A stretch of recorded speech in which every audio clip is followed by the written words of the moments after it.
ಕ್ರೈಟೀರಿಯಾಗಳು ಹೆಚ್ಚಾಗಿರೋದ್ರಲ್ಲಿ ಎಲ್ಲ ತೆಗೆದು ಹಾಕಿಬಿಟ್ಟಿದ್ದಾರೆ. Education limits ಎಲ್ಲ ಇದೆ. 82 ಪ್ರಾಜೆಕ್ಟ್ಗಳನ್ನ ಕರ್ನಾಟಕದ 31 ಜಿಲ್ಲೆಗಳಿಗೆ ನಾವು ಇವತ್ತು ಸ್ಯಾಂಕ್ಷನ್ ಮಾಡಿದ್ದೀವಿ. ಅದನ್ನ ಫಾಲೋ ಮಾಡುತ್ತೆ. ಈಗ ಇಲ್ಲಿ ಅಧಿಕಾರಿಗಳ ಕೆಲಸ ಮುಗಿದವರು. ನಮಸ್ಕಾರ ವೀಕ್ಷಕರೇ, ವಿಜಯ ವಿಶ್ವವಾಣಿಗೆ ಸ್ವಾಗತ. ನಾನು ಸೀಮಾ ಬಂಗಾರಪ್ಪ. ಡಾಕ್ಟರ್ ಸುರೇಶ್ ಕಮ್ಮಾರ್, ಜಿಲ್ಲಾ ಸಂಪನ್ಮೂಲ ಅಧಿಕಾರಿಗಳು ಹಾಗೂ ಜಿಲ್ಲಾ ತರಬೇತಿದಾರರು, PMFME ಭಾರತ ಸರ್ಕಾರ. ಸದಸ್ಯರು human rights council of India, ಮಾನವ ಹಕ್ಕುಗಳ ಸಂರಕ್ಷಕರು, ಕರ್ನಾಟಕ ರಾಜ್ಯ. ಆರ್ಮಿ ಸೈನಿಕ ಶಾಲೆಯ ಶಿಕ್ಷಕರಾಗಿ ಸೇವೆ ಸಲ್ಲಿಸಿದ್ದಾರೆ. ಲೈಫ್ ಟಚ್ ಫೌಂಡೇಶನ್ NGOದ ಸಂಸ್ಥಾಪಕ ಅಧ್ಯಕ್ಷರಾಗಿಯೂ ಸಾಮಾಜಿಕ ಸೇವೆಯನ್ನು ಸಲ್ಲಿಸಿದ್ದಾರೆ. ಪ್ರೇರಣಾ ಉಪನ್ಯಾಸಕರಾಗಿಯೂ EDP MSME ಎಕ್ಸ್ಪರ್ಟ್ ಮತ್ತು ವಾಣಿಜ್ಯೋದ್ಯಮಿ ಕೌಶಲ್ಯ ಅಭಿವೃದ್ಧಿ ತರಬೇತಿದಾರರಾಗಿಯೂ ಉದ್ಯಮಶೀಲ ಸಂಪನ್ಮೂಲ ವ್ಯಕ್ತಿಯಾಗಿಯೂ ಮತ್ತು ಪ್ರೇರಣಾ ಮಾರ್ಗದರ್ಶಕರಾಗಿದ್ದಾರೆ. ಆಫ್ ಸ್ಯಾಲ್ವೇಷನ್ ಮಿನಿಸ್ಟ್ರೀಸ್ ಸಂಸ್ಥಾಪಕ ಅಧ್ಯಕ್ಷರಾಗಿ, ಇಂಟರ್ನ್ಯಾಷನಲ್ ಆಧ್ಯಾತ್ಮ ಸಂಶೋಧಕರಾಗಿ ಮತ್ತು ಬೋಧಕರು ಕೂಡ ಆಗಿದ್ದಾರೆ. ಸತ್ಯ ಪುಸ್ತಕಗಳ ಗ್ರಂಥ ಲೇಖಕರಾಗಿದ್ದಾರೆ. ಇಂದು ಕನ್ನಡ, ತೆಲುಗು, ತಮಿಳ್, ಮರಾಠಿ, ಇಂಗ್ಲಿಷ್ನಲ್ಲಿಯೂ ಇದು ಲಭ್ಯವಿದೆ. Social power TV channel MD ಕೂಡ ಆಗಿದ್ದಾರೆ. ಗ್ರಾಫಿಕ್ ತಂತ್ರಜ್ಞಾನ ಕಲಾವಿದರಾಗಿದ್ದಾರೆ. 15 ರಾಷ್ಟ್ರ ಪ್ರಶಸ್ತಿಗಳ ಪುರಸ್ಕೃತರು. 2009ರಲ್ಲಿ ಗೌರವ ಡಾಕ್ಟರೇಟ್, 2010ರಲ್ಲಿ ರಾಷ್ಟ್ರೀಯ ಸಮಾಜ ಸೇವಾ ರತ್ನ ಪ್ರಶಸ್ತಿ ಪುರಸ್ಕೃತರು. 2010ರಲ್ಲಿ ಡಾಕ್ಟರ್ APJ ಅಬ್ದುಲ್ ಕಲಾಂ ಅವರಿಗೆ ಭಾರತ ಶಾಂತಿ ರಾಷ್ಟ್ರೀಯ ಪ್ರಶಸ್ತಿಯನ್ನ ನೀಡಲಾಯಿತು. ಅತ್ಯುತ್ತಮ ಸಮಾಜ ಸೇವಕ 2010 ಭಾರತ ಪ್ರಶಸ್ತಿ, ಅತ್ಯುತ್ತಮ ಸಮಾಜ ಸೇವಕ 2011 ಭಾರತ ಪ್ರಶಸ್ತಿ, 2011 ರಾಷ್ಟ್ರೀಯ ಬುದ್ಧ ಶಾಂತಿ ಪ್ರಶಸ್ತಿ ಪುರಸ್ಕೃತರು. ಮ್ಯಾನ್ ಆಫ್ ಹ್ಯುಮ್ಯಾನಿಟಿ 2012 ಭಾರತ ಪ್ರಶಸ್ತಿ ಪುರಸ್ಕೃತರು. 2023ರ ರಾಷ್ಟ್ರೀಯ ವಿಶ್ವ ಜನ ಸೇವಾ ರತ್ನ ಪ್ರಶಸ್ತಿ, doctor Baba Saheb Ambedkar global piece 2024ರ ರಾಷ್ಟ್ರೀಯ ಪ್ರಶಸ್ತಿ, ಮಾನವ ಹಕ್ಕುಗಳ ನೊಬೆಲ್ ಪ್ರಶಸ್ತಿ 2024ರ ರಾಷ್ಟ್ರೀಯ ಪುರಸ್ಕೃತ ಪ್ರಶಸ್ತಿ ಪಡೆದಿದ್ದಾರೆ. 2024ರ ರವೀಂದ್ರ ರತ್ನ ಪುರಸ್ಕಾರ, ರಾಷ್ಟ್ರ ಸಾಮಾಜಿಕ ಜವಾಬ್ದಾರಿ ಸೇವೆಗಳಿಗಾಗಿ ಭಾರತ ರಾಷ್ಟ್ರಪತಿಗಳ 2011ರ ಪದ್ಮಶ್ರೀ ಪ್ರಶಸ್ತಿಗೆ ನಾಮನಿರ್ದೇಶಿತರಾಗಿದ್ದಾರೆ. COVID-19ರ ಬಿಕ್ಕಟ್ಟಿನ ಸಂದರ್ಭದಲ್ಲಿ 2 ವರ್ಷಗಳ ಅಮೂಲ್ಯ ಸೇವೆಗಾಗಿ ಅಮೆರಿಕದ ಪ್ರತಿಷ್ಠಿತ ರಾಯಲ್ ಅಕಾಡೆಮಿ ಅಂತಾರಾಷ್ಟ್ರೀಯ ಗ್ರೇಟ್ ವಾರಿಯರ್ ಆಫ್ ಹ್ಯುಮ್ಯಾನಿಟಿ ಪ್ರಶಸ್ತಿ ಪುರಸ್ಕೃತರು. ಇವತ್ತು ನಮ್ಮೊಟ್ಟಿಗೆ ನಮ್ಮ ಜೊತೆ ಮಾತಾಡೋದಕ್ಕೆ ಬಂದಿದ್ದಾರೆ. ಬನ್ನಿ ಅವರನ್ನ ಕಾರ್ಯಕ್ರಮಕ್ಕೆ ವೆಲ್ಕಮ್ ಮಾಡೋಣ. ಸರ್ ನಮಸ್ತೆ. ನಮಸ್ತೆ. ಸರ್, ಇಷ್ಟೆಲ್ಲ ಪ್ರಶಸ್ತಿಗಳನ್ನ ತಗೊಂಡಿದ್ದಾರಾ, ಇಷ್ಟೆಲ್ಲ ಕಾರ್ಯಗಳನ್ನ ಮಾಡಿದ್ದೀರಾ? Thank you so much. ಮುಖ್ಯವಾಗಿ ಈ ಒಂದು TV ಚಾನೆಲ್ಗೆ ಮತ್ತು ತಮ್ಮೆಲ್ಲರಿಗೂ ನಾನು ವಂದನೆಗಳನ್ನು ಹೇಳ್ತಾ, ವಿಶೇಷವಾಗಿ ನನ್ನ ಕರ್ನಾಟಕದ ಎಲ್ಲ ಸಹೋದರ ಸಹೋದರಿಯರಿಗೆ, ವಿಶೇಷವಾಗಿ ಯುವ ಜನಾಂಗಕ್ಕೆ ಮತ್ತು ಎಲ್ಲ ನಮ್ಮ ಮಹಿಳೆಯರಿಗಾಗಿ ನಾನು ವಿಶೇಷವಾಗಿ ಇವತ್ತು ಅನೇಕ ಕೇಂದ್ರ ಮತ್ತು ರಾಜ್ಯ ಸರ್ಕಾರದ ಯೋಜನೆಗಳ ಕುರಿತಾಗಿ ಮತ್ತು ನಾನು MSME ಎಕ್ಸ್ಪರ್ಟ್ ಆಗಿ ಸ್ಕಿಲ್ ಡೆವಲಪ್ಮೆಂಟ್ ಕಾರ್ಯಕ್ರಮಗಳ ಕುರಿತಾಗಿ ಅನೇಕ ವಿಷಯಗಳನ್ನು ಇವತ್ತು ಶೇರ್ ಮಾಡಲಿಕ್ಕೆ ಬಂದಿದ್ದೀನಿ. ಸೊ ಆ ಮೂಲಕವಾಗಿ ತಮ್ಮೆಲ್ಲರಿಗೂ ವಂದನೆಗಳನ್ನು ಹೇಳ್ತಾ, ಮುಖ್ಯವಾಗಿ ಈ MSME ಸೆಕ್ಟರ್ನಲ್ಲಿ ಬರುವಂತಹದ್ದು ತಾವು ತಮ್ಮ ಮುಂದೆ ಇವತ್ತು ಅನೇಕ ವಿಷಯಗಳನ್ನು ನಾನು ಶೇರ್ ಮಾಡಲಿಕ್ಕಿದ್ದೀನಿ.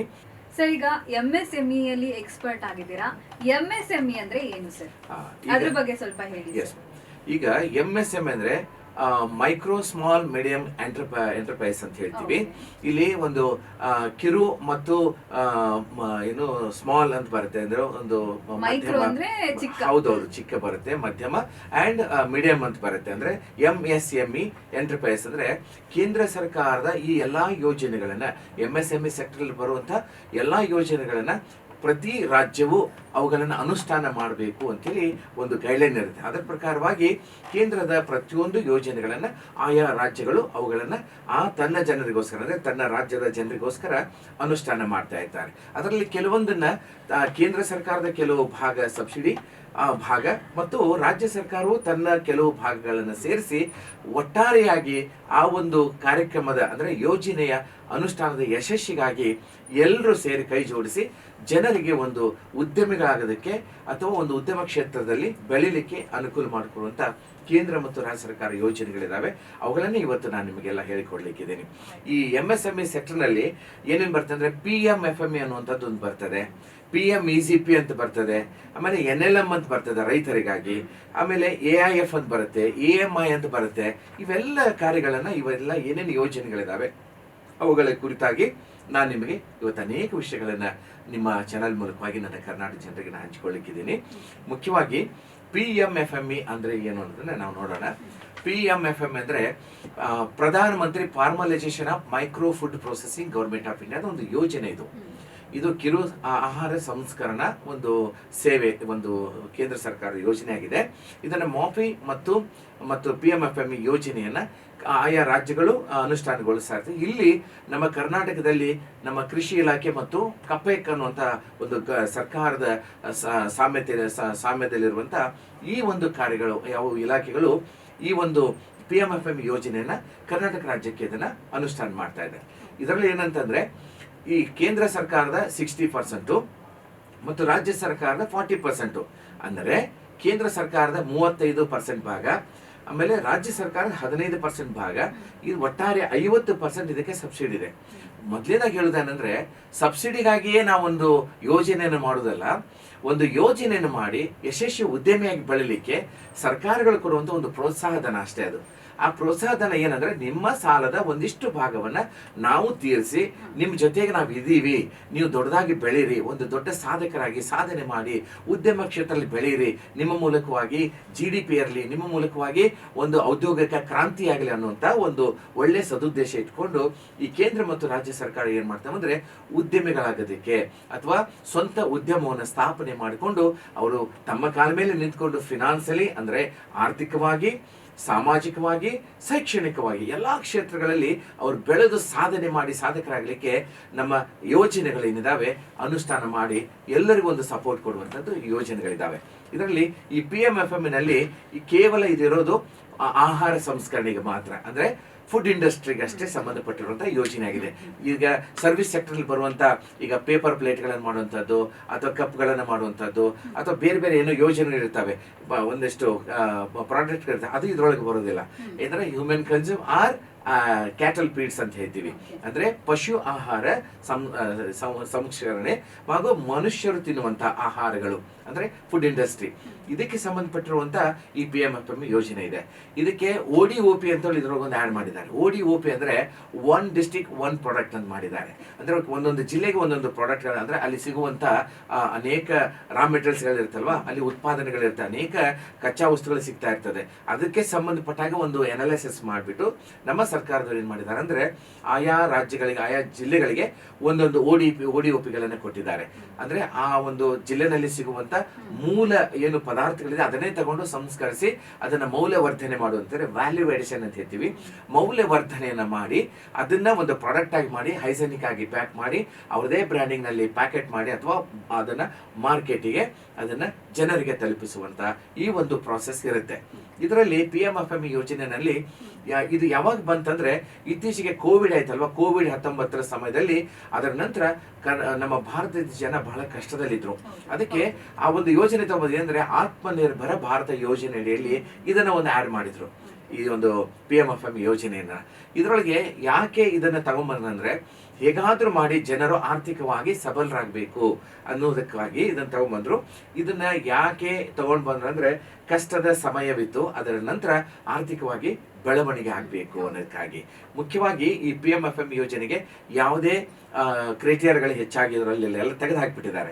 ಅಂದ್ರೆ ಏಜ್ ಲಿಮಿಟ್ ಇಲ್ಲ, ಯಾವುದೇ ಏಜಿನವರು ವಯಸ್ಸಿನವರು ಮಾಡ್ಬೋದು. ಯಾವುದೇ ಎಜುಕೇಶನ್ ಲಿಮಿಟ್ಸ್ ಇಲ್ಲ ಇದಕ್ಕೆ. ಎಜುಕೇಶನ್ ಲಿಮಿಟ್ ಅಂದ್ರೆ ಏನು ಕಲಿದೇ ಇದ್ದವರು ಕೂಡ ಇದಕ್ಕೆ ಯೋಜನೆಯಲ್ಲಿ ಫಲಾನುಭವಿ ಆಗ್ಬಹುದು. ಮತ್ತು ಇದಕ್ಕೆ ಸಿಬಿಲ್ ಕೂಡ ಇಲ್ಲ. ಸಿಬಿಲ್ ಅಂದ್ರೆ ಕ್ರೆಡಿಟ್ ಸ್ಕೋರ್ ಕೂಡ ಸ್ವಲ್ಪ ಅದನ್ನ ಕನ್ಸಿಡರ್ ಮಾಡ್ತಾ ಇಲ್ಲ. ಯಾಕಂತಂದ್ರೆ ಒಂದು ಆರ್ಥಿಕವಾಗಿ ಒಂದು ಬದಲಾವಣೆ ಬರಲಿ, ಜನರು ಕಷ್ಟದಲ್ಲಿದ್ದಾರೆ ಅನ್ನುವಂಥ ಒಂದು ಒಳ್ಳೆ ಒಂದು ಸಡಿಲಿಕೆಗಳನ್ನ ಕೊಟ್ಟಿದ್ದಾರೆ. ಮತ್ತು ಇದಕ್ಕೆ 50% ಸಬ್ಸಿಡಿ ಕೂಡ ನಾವು ಕೊಡ್ತಾ ಇದ್ದೀವಿ.